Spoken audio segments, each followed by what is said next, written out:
Welcome to another Telltale Books video, and in this one we are going to start a new, very long series detailing the history of art and how it relates to literature.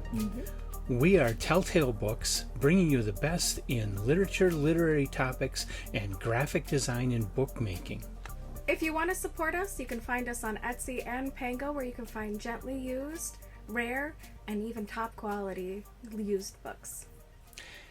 And if you like this video, be sure to hit the like button, the subscribe button, and maybe even that bell to be notified when new videos go live. Thanks for joining us. I want to give a quick introduction of why we're doing this and what we are looking to achieve with this. I do have an agenda, and that agenda is to support my feelings about how the visual arts, painting and drawing in particular, and illustration relate to literature. Yes, and they're a very important part. And as a graphic designer, I can second that sentimentality as well. Right. So I'm here along for the ride, but I will have commentary. And there's going to be a lot of what we talk about through this series. It's going to be I'm going to be picky and choose specific things that support what I'm trying to get at. And what I'm trying to get at is very much what my own personal artwork is about. And so it will also inform a lot of what we do with Telltale Books and the illustrations and how we do these books and why we want to do these types of books, why we feel these types of books are important. Yes. So I'm going to take you on a journey through the history of art, stopping at specific places that support the overall thesis that I'm doing here. That doesn't mean that other types of art, other artists that are not included here are bad artists, or I think they should be burned or anything like that. They just are not fitting into the vision that I have for my personal artwork and for Telltale Books. Yep. So this is the start of a journey we're going to take, where you will learn what is important to us in visual art and what will be important to us in illustrating, designing, and producing our books. Part one, then, the first video, is going all the way back to the very beginning. Ancient times. Ancient art. We could go back even further than I am, but I'm choosing to start with Mesopotamia, mainly because it's easier to come up with images and find information. It's harder to find things from, the Neolithic period, cavemen and those things. There's plenty we haven't discovered yet.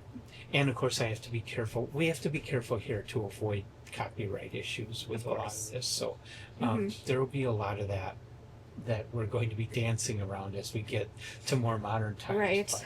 But, we're not interested in stealing anybody's artwork. We're interested in talking about the artwork and furthering the cause of the artists that we are talking about. And so in showing their artwork, we're doing it more out of love for their work and a desire to support their work. And say to you, for living artists, or even for artists who are fairly recently dead, like Frank Frazetta, there are people who can sell you books and prints that you can have their artwork in your home. And some artists you can actually buy new, their original artworks, their actual paintings and drawings. Yes. And encourage you, if you see stuff you like here, check those artists out and buy prints and stuff from them. And follow them and support those artists. And that's my intention, not to copy, not to violate laws, but to make you aware, be supportive of the artists that I think are great. And I'm just along for the ride. Though it's really easy with Greg and I, we have very similar tastes in a lot of things. And I have a very wide appreciation for art in general. So. And the other thing you might be able to pick up in this video, we're going to be looking at the images on Emily's laptop and talking about them. I'm going to be putting them up on screen over us.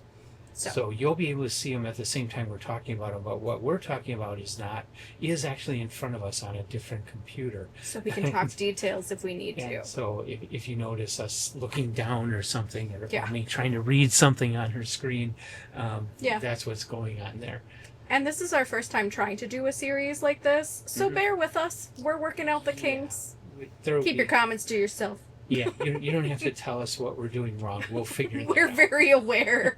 We're fumbling through some things, Yeah, but we do appreciate this the feedback. first one's going to be the roughest. Yeah, for sure. So we'll get in a groove by 2 and 3, I'm sure. Okay, so starting off our exploration of ancient art, we're going to take you to Mesopotamia, which is often considered, and there may be people who have thoughts to the contrary, but Mesopotamia is often considered to be the cradle of civilization. It was the first place, and the tricky thing with this is Egypt was forming its civilization about the same time. Yeah, so they're kind of in tandem, kind of at developing. the same time, but Mesopotamia seems to have developed faster certain concepts. And most of the literature we have been finding, the oldest ones we are finding are from Mesopotamia. Yes. And Mesopotamia was important for developing the idea of the city-state and government, and they actually came up with the concept of law. They also founded astronomy. And they had religion, like everybody else back then. And the important thing to understand about ancient art is that even though we look at it today and we see these weird, impossible creatures, they didn't see it the same way. Their mythology was their religion. They actually believed this stuff. They thought it was truth. It wasn't fantasy. Even though today we do believe it was all fantasy, it was kind of made up. The people of the time actually thought this was reality. And to be fair, when we get into future videos, we are going to talk about some more contemporary religions, or at least their perspectives. We will talk about them as myth. Not saying that they're potentially not true or not, but it is considered a mythos to those who see it outside of the religion itself. So, yeah, I mean, important disclaimer. We're going to approach it mainly because we're ultimately going to end up with the artwork connected to the science fiction fantasy genres. And in our world today, we do not look out into the sky and see people with wings flying. Yeah, we don't see angels. We don't see wheels with eyes. We might see a UFO. Who knows? But that's the closest we could find. So we are going to speak of it in terms of myth. It is not to offend. It is simply to talk about the interpretations of those beings within those religions. Yeah, and it's mostly with the idea of supporting the concept of the more literary, imaginative, and fantastical subject matter that has always been a part of both literature and the visual arts. And so we start in Mesopotamia, where, of course, the great work of literature that everybody knows is the Epic of Gilgamesh. And it is believed he was a real king, but back then, kings were not, even though they were just men, they were also believed to be gods. Yep. And so they were believed to have been in league with the gods, or in Mesopotamia's case, the goddess Inanna. And so you see a lot of things in their artwork that are unusual, like this particular piece, which is a monumental statue. If you can do a get info on that, I believe I have the date.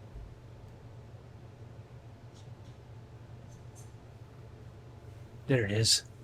No, it didn't come across. Darn. Oh, there it is.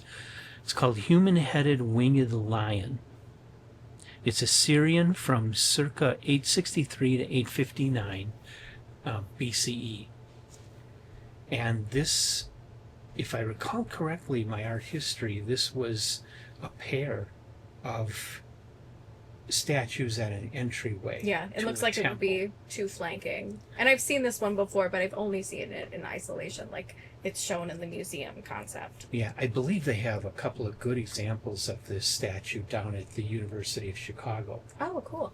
Yeah, because one of my art history teachers was a professor down at the University of Chicago, and she was talking about it, that they have it in their collection. I must have skipped it over. I've been to that museum a few times, but I don't think I've ever seen it. Yeah, I believe they have one of these. Okay, cool. And as you can see on screen, it's a carved statue of a lion that has wings, and it has the head of what looks like from other Mesopotamian artwork, that's the way they pictured their kings. Mm-hmm. Now, way back then, they didn't do precise portraiture. They kind of made faces more generic, mm-hmm. but they were usually supposed to be of a specific king. Yeah. Now, I don't know if this one, if they're trying to claim that a king became a winged lion or something. Yeah, in death I don't know whatever. the mythology behind this, but this image is very much, boy, this image screams Narnia to me. Yeah. You know?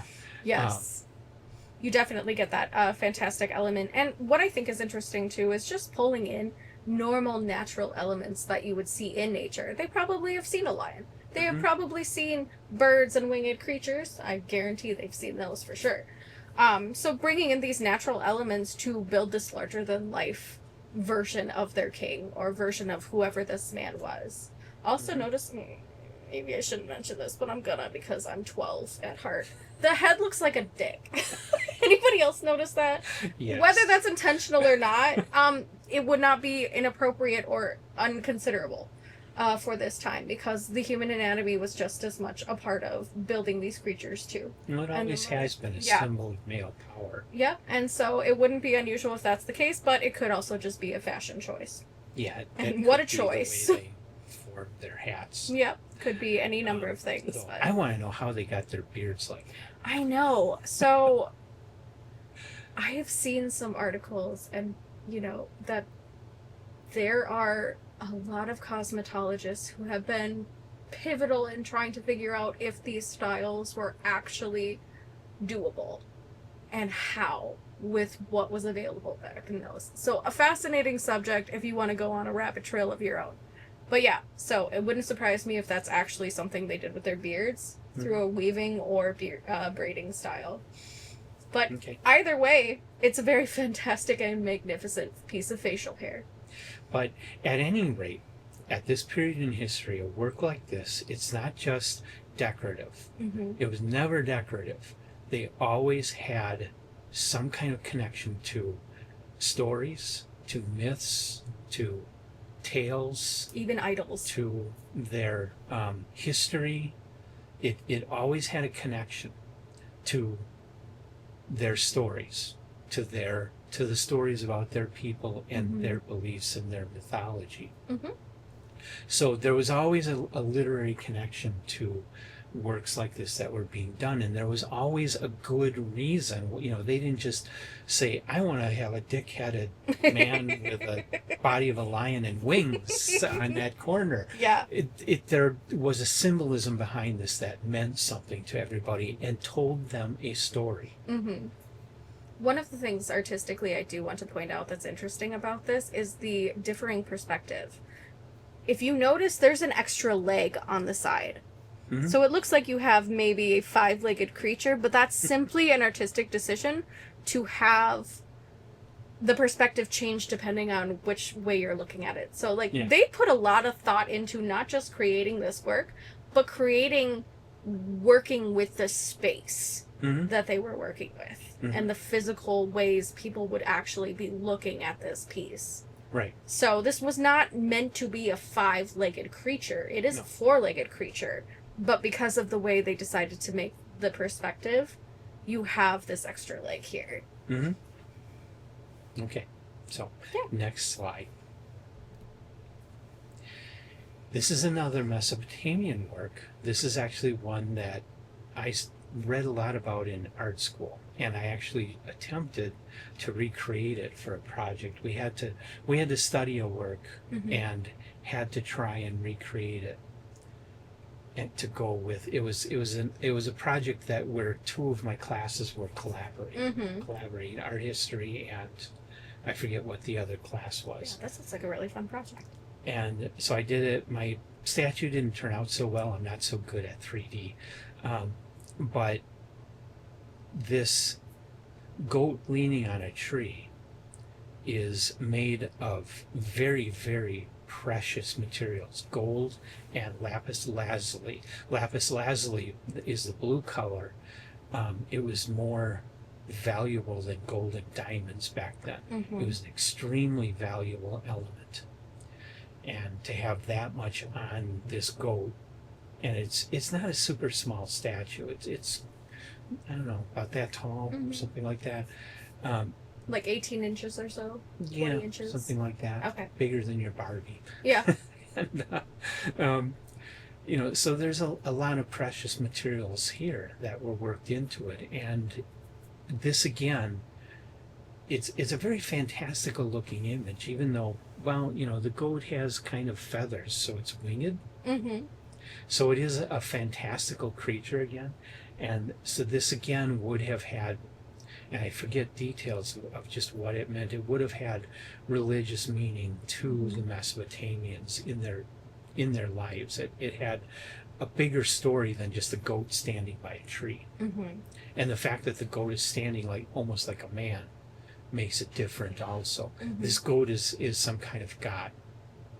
Yep. And it is a fantastical creature. Here again you have the fantasy and the imagination coming in. Even though they thought it was real, it's still a product of human imagination, because you don't have winged goats. They just don't exist. That's not real. But with genetic engineering and the power of science, we could. No, I'm kidding. We can make it happen. Yeah, but yeah. We could make pigs fly. We could do it. Get me a trebuchet. No. No.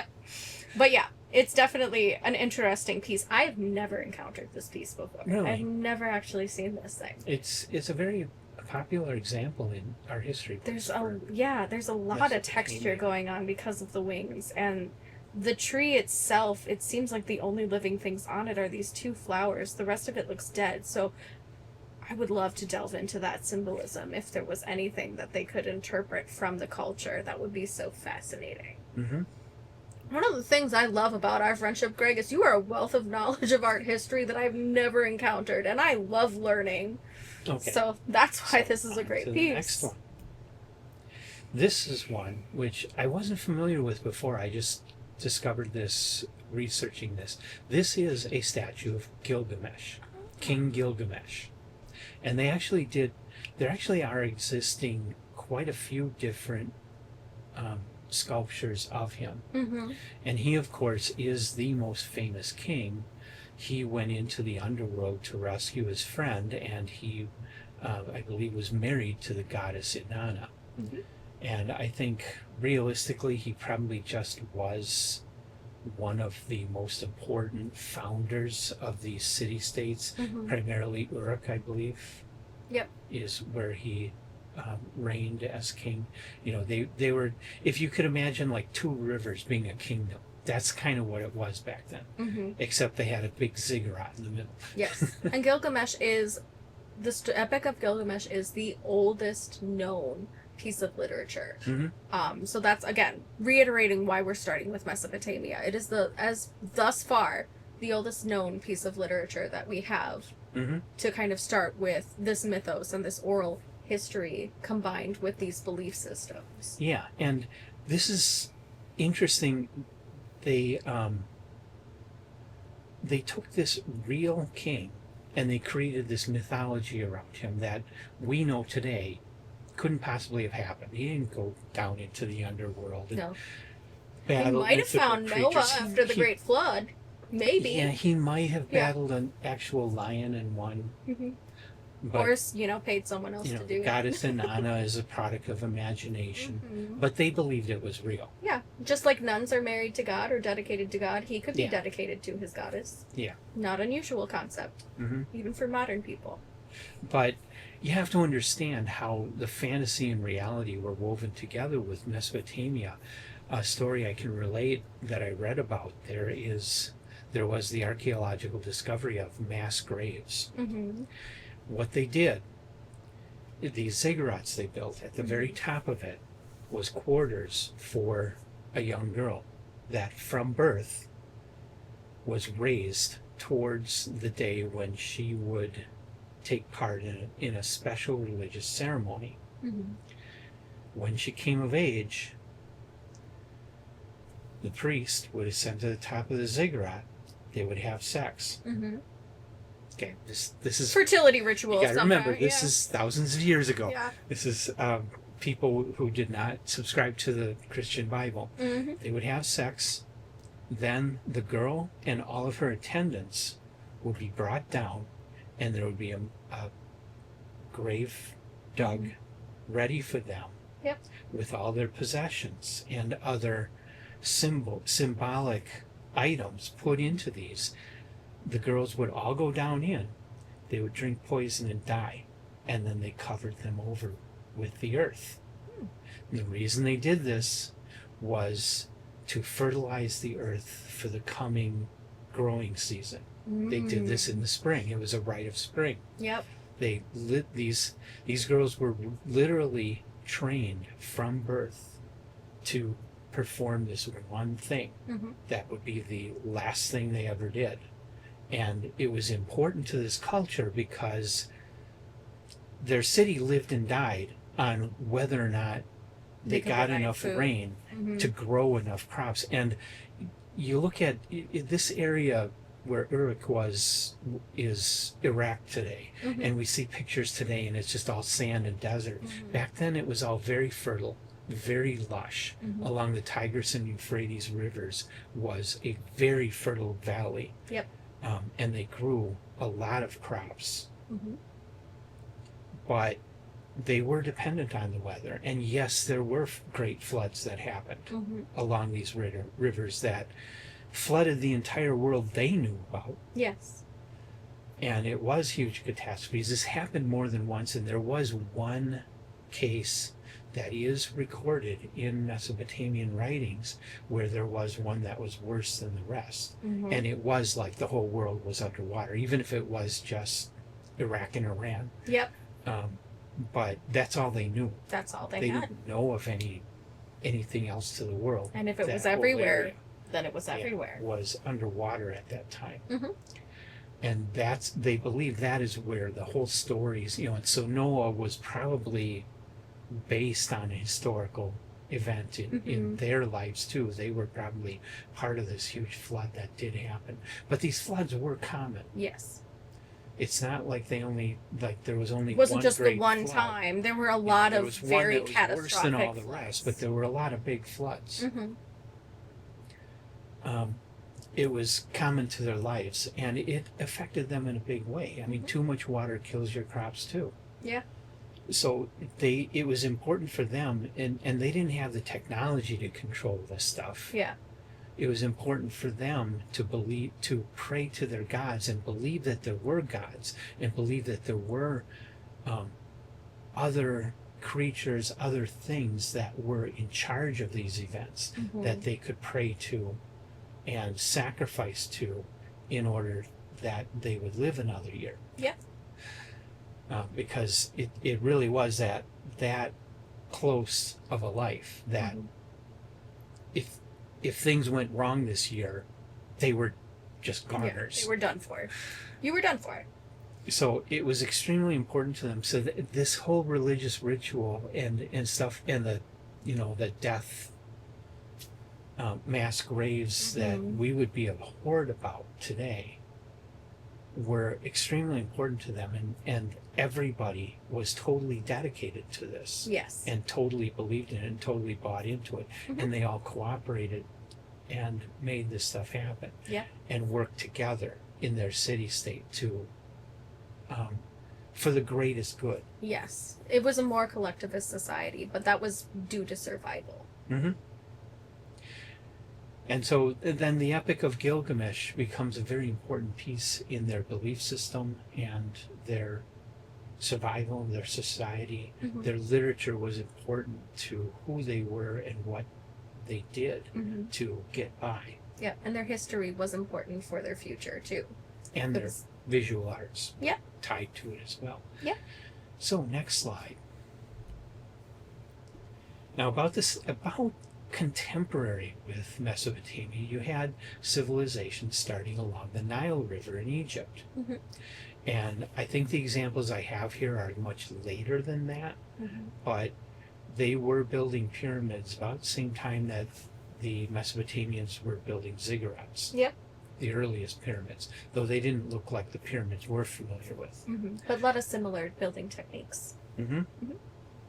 And something that happened, I didn't show an example of this for Mesopotamia because Egypt has much more cool examples. They got cool stuff. That, well, their visual arts were their writing. Yes, they chose to use iconography and hieroglyphics. Painting was writing. Painting was communication. Painting told stories. Yep. The murals they painted on their walls, especially in tombs, and they got extremely elaborate. They told the stories that they wanted people to remember. Yeah, and they couldn't be separated. You had to have the visual aspect along with the hieroglyphics in order to get the full detail. It was the literature. Yeah. So art was literature, period. Visual art was the written art as well. They didn't have letters like we have. They had hieroglyphics. And so this particular piece shows a hunting party out, and everything here tells a whole story. It's not just a static image showing you one static moment like we would do in today's art. Going through this, you're getting a whole timeline story. Yes. And if you were to see, this is only a portion of a much larger mural. If you were to walk down the whole mural, you'll get a much longer story.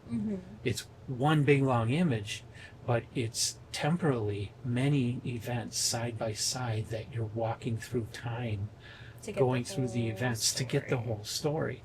And the story is told through the images. And it even goes down to the details. The way the people are dressed tells you what their status is. It tells you what their occupation was. And the size. You can see the relative sizes of figures. It builds the hierarchy. Of course, the slaves are all very small and really small. Bald and they don't get hair.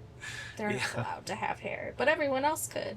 But that was how they developed these stories, was you knew who you were looking at and what their importance was based off of their size and how they looked, what they were wearing, how they were dressed, if they had hair or not. What kind of headpieces did they have? What kind of bibs did they have? What kind of robes did they have? How were the robes tied? Even down to those very minute details. You start getting a sense of exactly who that person was, and culturally, it would have been universal. Everyone would have known just by sight who that was and when that happened and what that status was. And so the largest figure in this mural is probably the pharaoh. And you see him twice. In one case, he's got a snake in his hand, and in the other case, he's spearing fish. And that probably had significance to them. I'm not sure what that would be other than gathering food, but... He was protector and provider. Yeah. I don't know. Well, I mean, the fishing is obvious, providing for the people, but the snake? Protector. Maybe that's all I can think of. Danger. And a lot of this, too, is... We also have to consider that there weren't a lot of literate people. Having a written language would not have worked. Right. And that's why this was so important, to make sure that the history was documented and everyone was included in being able to do it, except the blind people. They were, I mean, maybe it was a little relief so they could feel it, but... Yeah, I'm sure they didn't have wheelchair ramps either, so... Yeah, it was trying to be as inclusive as possible so anyone could look at this and know exactly what that is. And be able to read the story perfectly. And, of course, many of these were put inside tombs and sealed. So the only people seeing it were the dead. Until we found them later. Yeah. There's another interesting thing you have to look at this that would have happened hundreds of years later. The pharaoh's face is taken out. Yes. And that is symbolic because, one, if the pharaoh's face is taken, he cannot see you loot his grave. Two, if you erase the face of a pharaoh or any person in these hieroglyphics, you are erasing them from existence entirely. It is a complete annihilation. So this pharaoh may have pissed off somebody and they decided to go in and take off his face, or someone wanted to loot his grave and didn't want the superstition of him seeing or haunting them. So there was a lot of ties between earthly, like your tomb, earthly, and what you experienced or how you existed in the afterlife as well. So you were still very tied to the earth and your existence on earth, regardless of whether you went to heaven or hell, their versions of it, or when you passed on to the next life, which is a very interesting thing. So even outside of the art and the way it's been broken or destroyed, the symbolism is important. Right. Next slide. This is just another example of Egyptian hieroglyphics.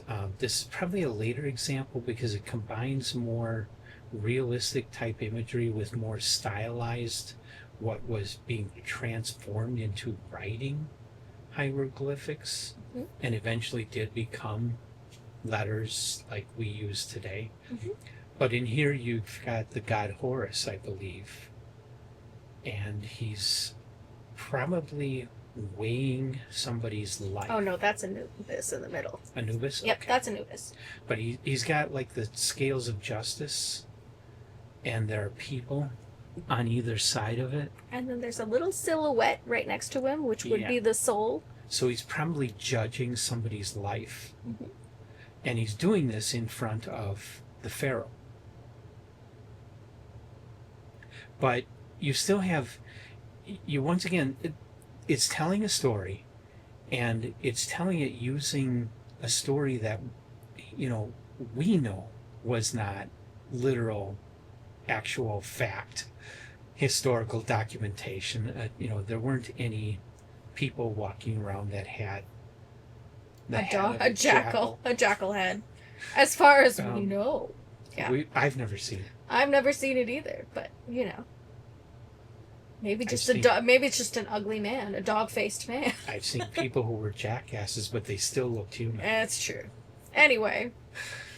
So, this blend of the fantastical, the imaginative, with narrative, with storytelling, and with history and reality. And,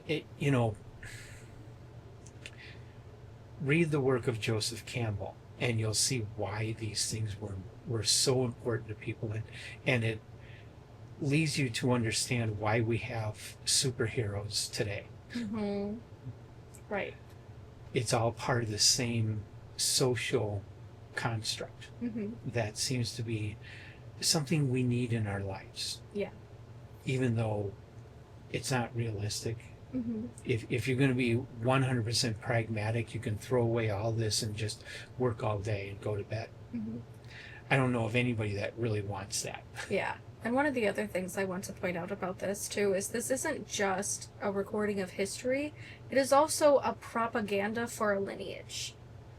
So this isn't just reiterating what has happened. For all we know, it was all lies, but it was meant to be used as propaganda to reinforce the lineage of that pharaoh as well, because a lot of these were legacy positions. It wasn't just about, you didn't vote for your pharaoh unless there was no legacy there. You kind of had no choice, and you had to have someone appointed. But most of the time there was a lot of pressure for these pharaohs to have a lineage with sons or, children of some kind. Later we found out there were some queens as well. But it was important for them to have a lineage. And so all of this history and all of this documentation also acted as propaganda to support the powers that be and keep control and keep everything running smoothly and make sure that leadership stayed in leadership. So something to think about. Next slide. This, of course, is the Sphinx. This is very similar to that lion-headed or human-headed lion from Mesopotamia. Same basic image. You got a lion with the head of probably a pharaoh. Yeah, a king of some kind. The famous Sphinx is, I believe those were actually Ramses. Yep. Ramses II. The second. And so, these were symbols of the pharaoh's power, making him more than a man, Mm-hmm. making him a god, showing that he had powers over nature. Mm-hmm. And that kind of kept the people in line. Yeah. But it did so using a narrative and using fantasy, using imagination Mm-hmm. to create something that was more than the everyday common. Mm-hmm. And that led to him being seen as not being just a man. Yep. Larger than life. And the next one I believe is the Giza. Oh no, the next one is this has another Sphinx in it. This is a mural, hieroglyphic mural telling a story, and it has a Sphinx in it. I don't know what the story is, but I think it's interesting. I actually do know what the story is. This is a series of artists. Okay. Everyone here is working on their art, and they're perfected. I don't know the specifics of it, but this is just showing the making of a lot of, in fact, most of these are religious artifacts. Okay. So even the documentation of the process of making these religious artifacts was important.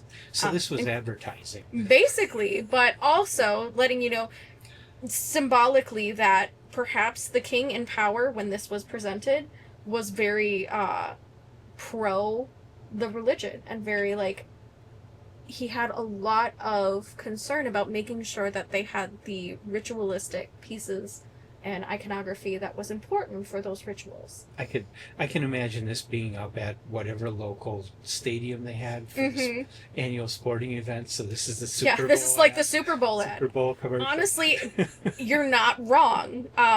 Especially when you look at the Sphinx, that was an important icon for the pharaoh. Yeah. Also for the religion in and of itself. You see some pottery that's also being decorated. Very important again for symbolism. Not necessarily just for religious purposes, but in your home, certain plates and dishes even meant something. Like it could be bad luck to use the wrong dish. Mm-hmm. Don't tell my grandma.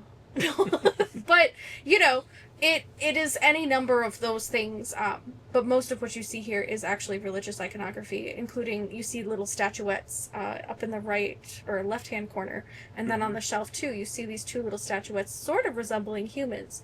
Could be some kind of idols, could be some kind of almost like poppet. Monks. Yeah, could be some kind of poppet that was important for religious ceremonies and things. So, but also documenting that there were craftsmen, that this was a maker's society. Yeah. And one of the things I love about the Egyptians is that they actually had an entire city that was just people who were artists that were supported by the rest of the Egyptian communities. Oh, cool. So they had a huge focus on the arts, not just because their history was important to them and that's how they chose to document it, but they also had paraphernalia and pieces of relics and pottery and things that were all very important. So artistry was huge in Egypt. It was the biggest form of commerce, besides needing to feed everybody, besides agriculture. Yeah. So they went hand in hand and had a huge resurgence of makers and creators and craftsmen who were all experts in their field.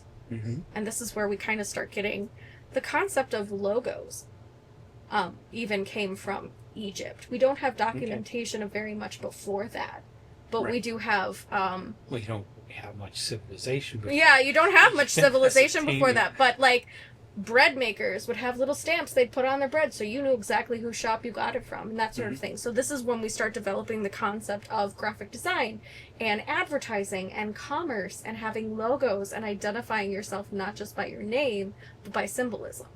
So very interesting time. Next.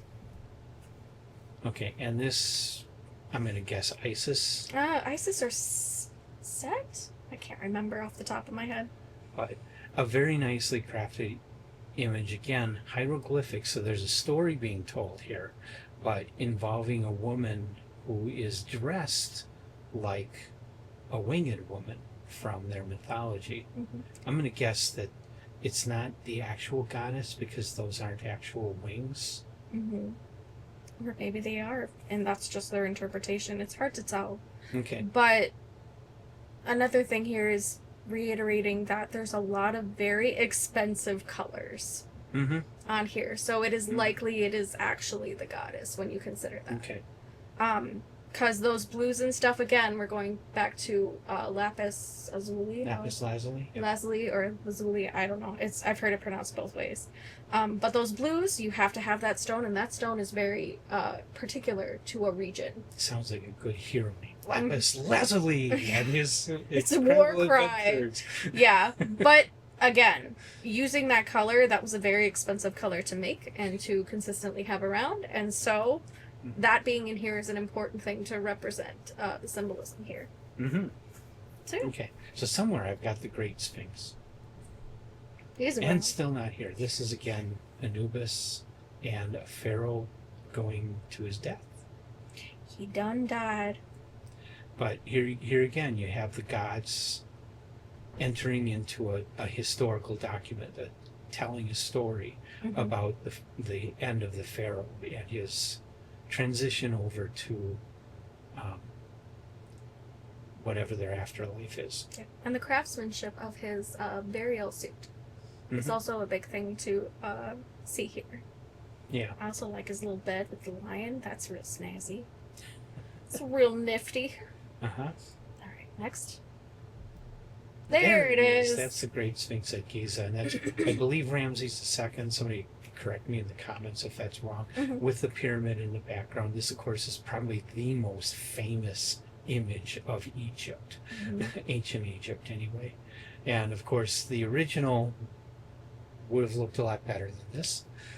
Time has taken its toll here. Well, time and people going, oh, I want a piece of that for my especially the coffee Victorians. table. Oh, the Victorians started it, and people haven't stopped. Yeah. It's ridiculous. Well, it's like Plymouth Rock. Yeah. Do you know how small that is now? Yeah, because people kept gone farting with it. Chipped it off, so now they have it all guarded and yeah, in a you pit. You can't get to it very easily. You know, yeah. Because it was slowly disappearing by all the people that wanted a piece of the rock. Right. And there are a lot of guards, I guess, around here. Especially for foreign tourists. Some of them even get military escorts. Because of whatever country you're from, it might be dangerous for you to be there. So a military escort is not uncommon. And they will stop you, and they have big guns. So don't mess around with those. But here again, the idea of the pharaoh being a god and being larger than life, standing... and having this looming presence over you. Either for help or hindrance. And figuring into their whole story. So not just decoration and not just...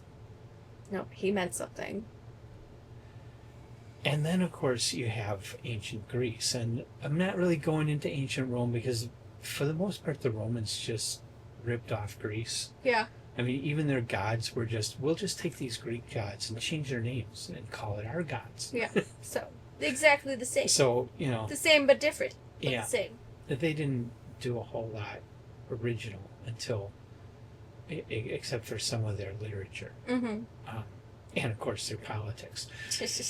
But this is part of a much larger frieze, a sculpture on a flat surface like this, and it's only a part of a long one that would have been up, probably going all the way around a building with different things, telling different stories from Greek mythology. And I don't know who exactly is here, but as you can see, there's a winged guy, there's a snake, there's a woman, of course, there's another winged person. There's a much more decorated woman, which could have been a queen or a goddess. Yeah, so, you know, very imaginative, obviously not realistic. I'm sure there weren't winged people walking in the street around this temple.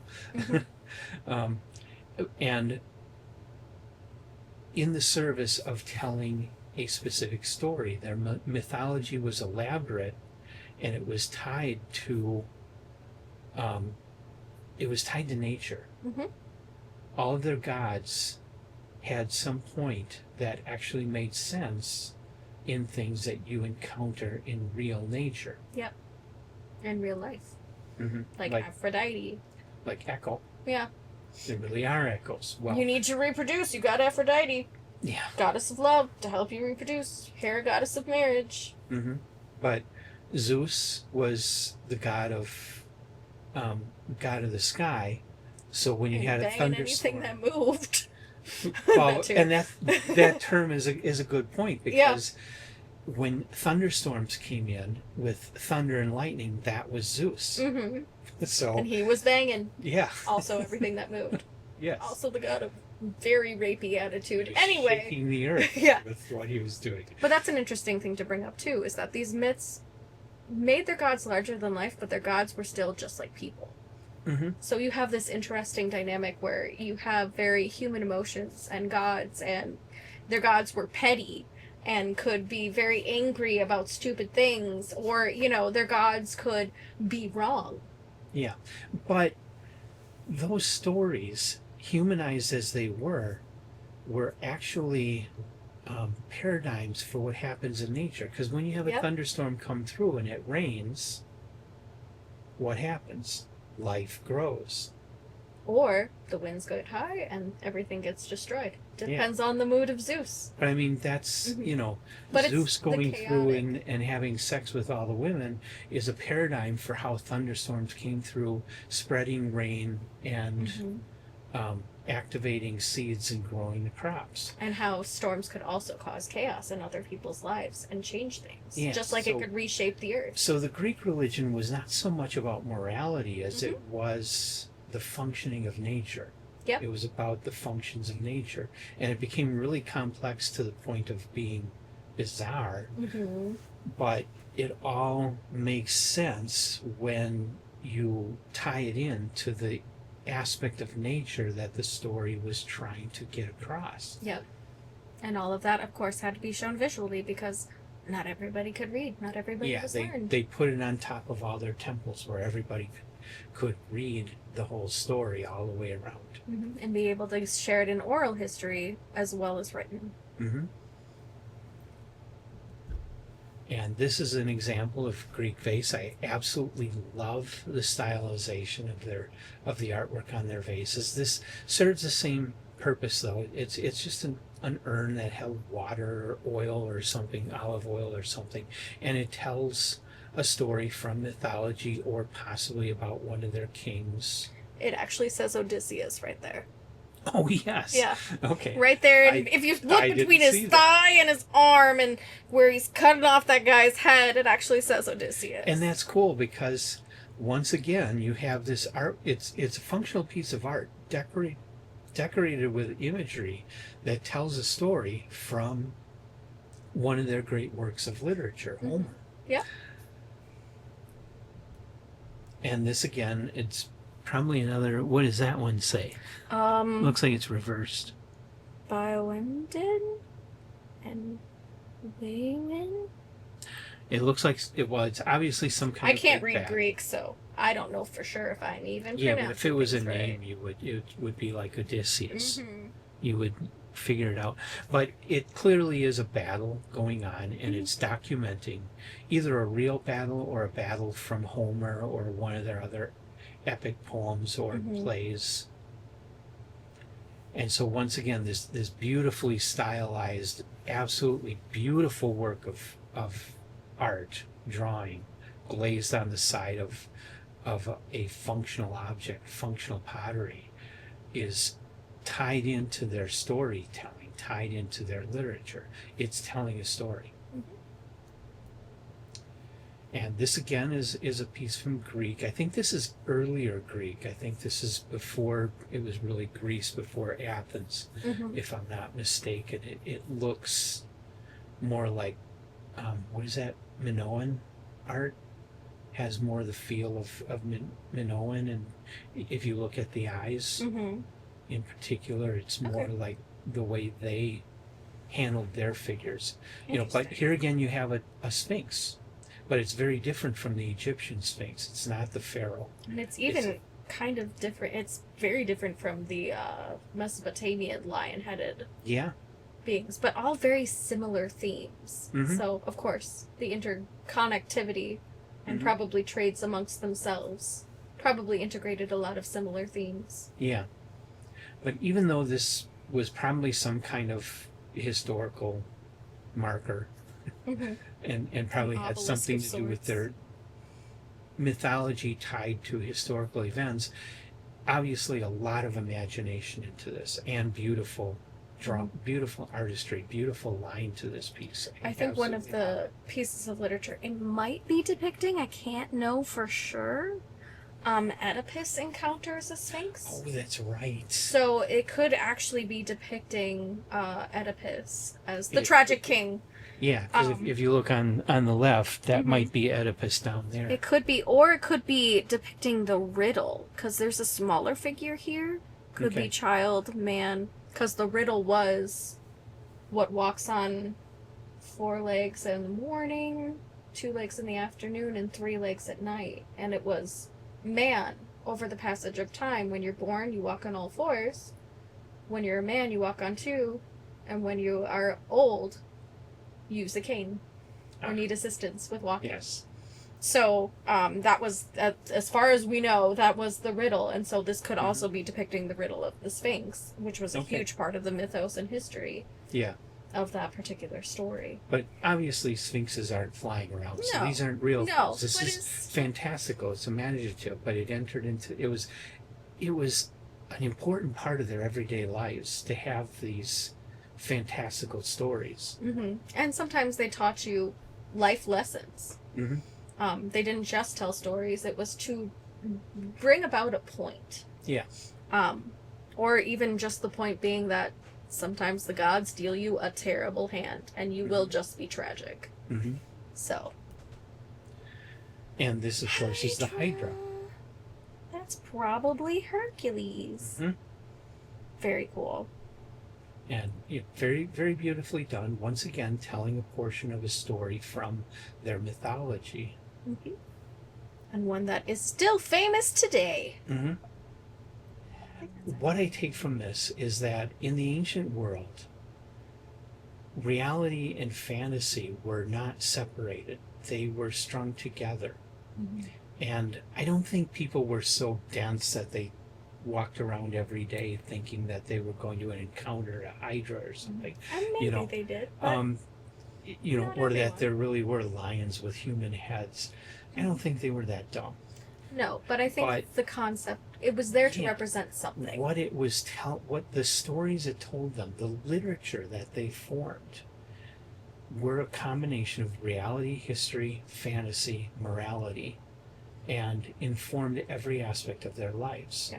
And it was them making sense of their world when they didn't have an answer. Mm-hmm. And who doesn't do that? And the visual arts went hand in hand with literature. Sometimes, like in Egypt, literally being the language. Mm-hmm. Which is still fascinating to this day. Yeah. Anybody else? An Egyptology girly? Because that's like, a lot of people say that when you're an adolescent, you kind of find a thing, and Egyptology is actually one of the very common things that you kind of hyper focus on as an adolescent or young person. Okay. So it's very common. They also talk about, it kind of goes along with, have you seen the how often do men think about the Roman Empire memes? No. Apparently it's really common. A lot of men think about the Roman Empire. A lot. Okay. But when you think about politics and things like that too, it makes perfect sense. A lot of what happened in the Roman Empire and how we developed laws and democracy and all those things and how affect... you want to get a bunch of people with knives and stab. The Ides of March. But it really is something that has developed a culture. And so a lot of men, when they're thinking in terms of the historical value of how we see government and how we see laws being developed and how that is reiterated, ends up being a part of the Roman Empire. Plus, there's a lot of really cool war stuff. And that is fascinating to sit and delve into because the resources, the conquering, all of that, really interesting. Mm-hmm. So, yeah. I don't remember where I was going with that. I had a point, but it was fun to say.